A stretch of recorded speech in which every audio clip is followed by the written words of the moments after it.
slowly dies, who becomes a slave to habit, repeating the same journey every day. Pause. Let these words sink in, not as a quote written somewhere, but as a mirror held up to your life. Think about yesterday. Think about the day before. Think about the last week, the last month. How much of it looked the same waking hour, the same scrolling, the same commute, the same faces, the same silence, the same moments passing by unnoticed. Habit is not evil by itself. Habit is what lets you brush your teeth, lock your door, tie your shoes, remember how to breathe when no one is watching. But habit becomes a quiet assassin when it stops you from seeing, from feeling, from choosing.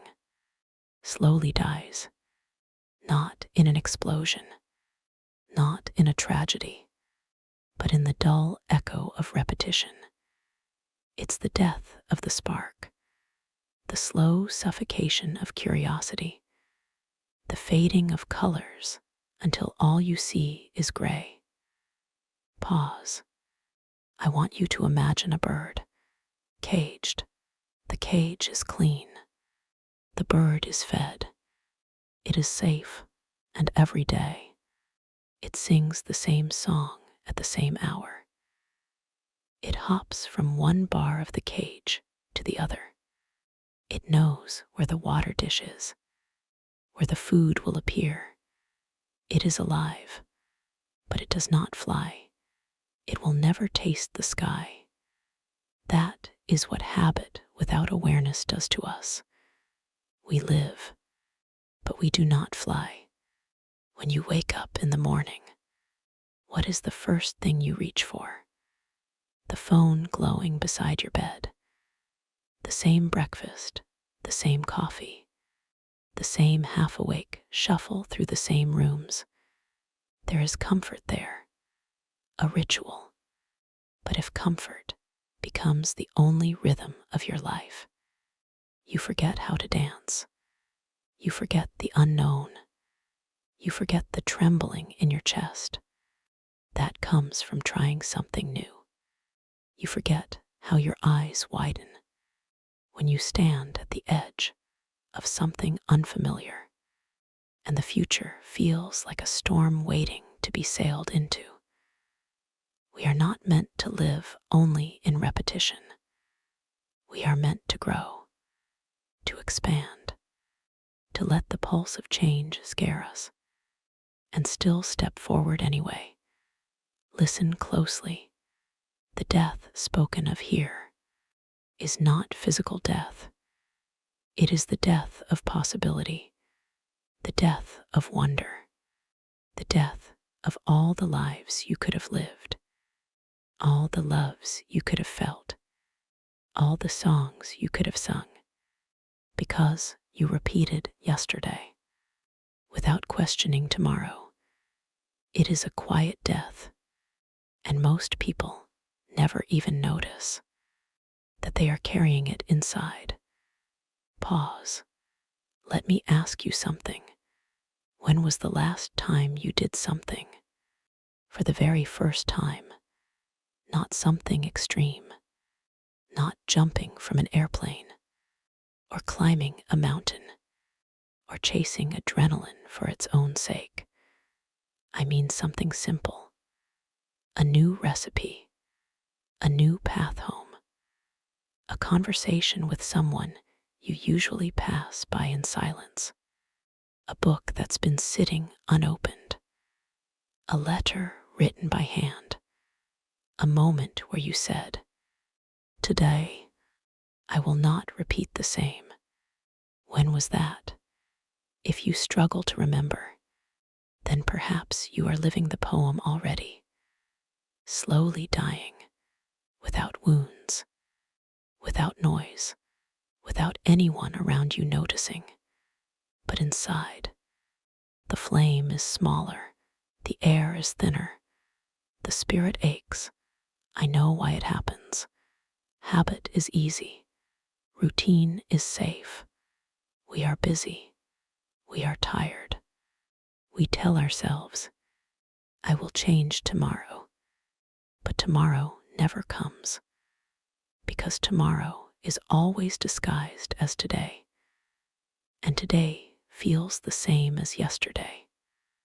Until one day, you wake up, and years have passed, and you ask yourself, did I live, or did I just repeat? Pause. I am not here to condemn you. I am not here to shame you. I am here to remind you gently.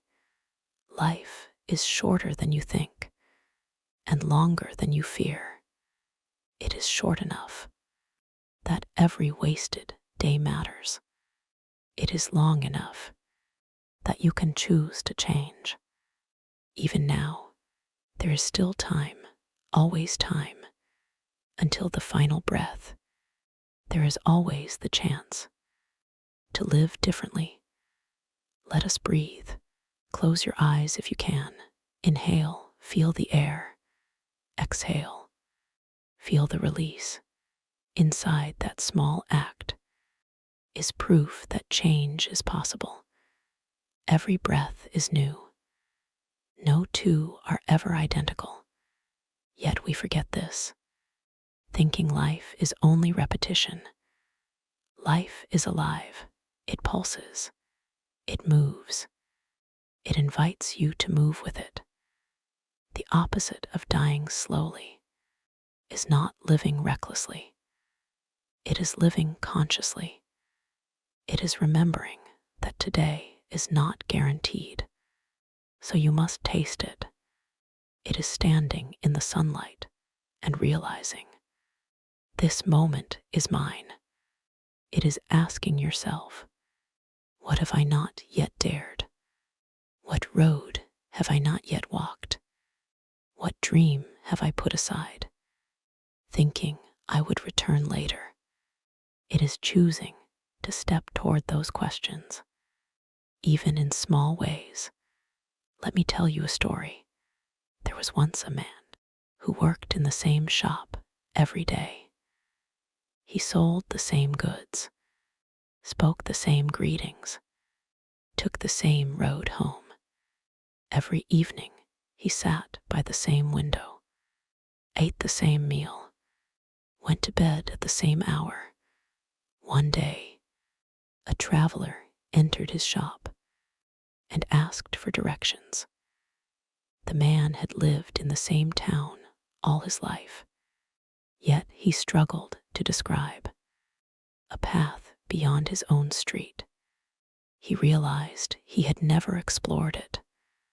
That night, he could not sleep. He kept hearing the words, "You live here, but you do not know here." So the next morning, instead of turning left, he turned right. He walked through unfamiliar alleys, saw new faces, smelled spices he had never tasted. He felt the air differently. He felt alive. It was such a small thing, a single step off the usual road. But in that step, he began to live again. That is how it begins. Not with grand revolutions, but with tiny rebellions against the sameness of habit. Choose one thing today, one new thing, one small deviation, one moment of defiance against the loop of yesterday. That is how you begin to live again. Pause. Do you hear the silence between my words? That silence is where your thoughts live. It is where your soul is whispering. It's time to remember the child you once were. The child who asked why, who chased butterflies, who climbed trees just to see the world from higher up. That child is still inside you, waiting, wondering, asking. asking, why did you stop? Do not let that child die slowly.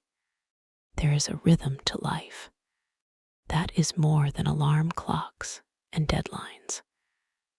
There is music beneath the surface, a pulse that waits to be heard. Sometimes you only hear it when you break routine, when you step outside, when you do something unexpected. The music is there. It has always been there, but habit makes you deaf to it.